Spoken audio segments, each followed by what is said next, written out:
Hello guys, ഇന്ന് നമുക്കൊരു തട്ടിക്കൂട്ട് ഞണ്ട് കറി ഉണ്ടാക്കാം. നല്ല ഫ്രഷ് പുഴഞ്ഞണ്ടാണ്. നമുക്കൊരു അടിപൊളിയായിട്ട് തട്ടിക്കൂട്ട് ഞണ്ട് കറി ഉണ്ടാക്കാം.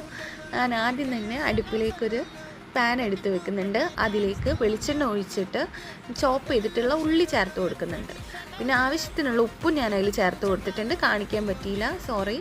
പിന്നെ ഞണ്ട് ഞാൻ ഡയറക്റ്റ് അതിലിട്ട് കൊടുത്തിട്ട് നന്നായിട്ട് മിക്സ് ചെയ്യുന്നുണ്ട്. അതിലേക്ക് 2 തക്കാളി ഞാൻ അരിഞ്ഞിട്ട് കൊടുക്കുന്നുണ്ട്. പിന്നെ 1/2 ടീസ്പൂൺ മഞ്ഞൾപ്പൊടി, 1/2 ടീസ്പൂൺ മുളക് പൊടിയാണ് ഞാൻ ചേർത്ത് കൊടുക്കുന്നത്.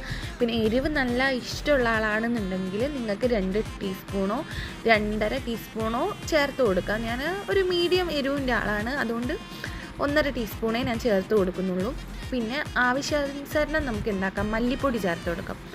മല്ലിപ്പൊടി ഇതേപോലെ നിങ്ങൾക്ക് എത്ര വേണമെന്നുള്ളത് നിങ്ങളെ ഒരു ഇഷ്ടത്തിന്. ഞാൻ ടീസ്പൂൺ അളവിനല്ല, ഏകദേശം ഒരു അളവിനാണ് ഞാൻ ഇട്ട് കൊടുക്കുന്നത്. മല്ലിപ്പൊടി നന്നായിട്ട് ഇട്ട് കൊടുത്തതിന് ശേഷം നന്നായിട്ടൊന്ന് മിക്സ് ചെയ്ത് കൊടുക്കാം. പിന്നെയെന്ന് പറഞ്ഞാൽ കുറച്ച് വെള്ളം ഞാൻ ഒഴിച്ച് കൊടുക്കുന്നുണ്ട്. കാരണം ഓവർ നമ്മൾ വെള്ളം ഒഴിക്കരുത്, ഞണ്ടിൽ നിന്ന് തന്നെ വെള്ളം ഇറങ്ങി വരുന്നതുകൊണ്ട്.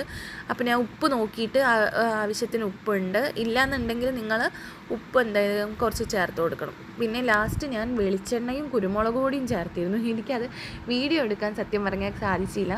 നിങ്ങൾ അതും കൂടെ ചേർക്കണം. ലാസ്റ്റ് നല്ല അടിപൊളി ടേസ്റ്റാണ്, കുരുമുളകിൻ്റെ ഫ്ലേവറും കൂടെ വരുമ്പം. ഞാനത് പൊറോട്ടയുടെ കൂടെ ഞണ്ടിൻ്റെ ഒരു കഷ്ണം ഇട്ട് കൊടുക്കുന്നുണ്ട്.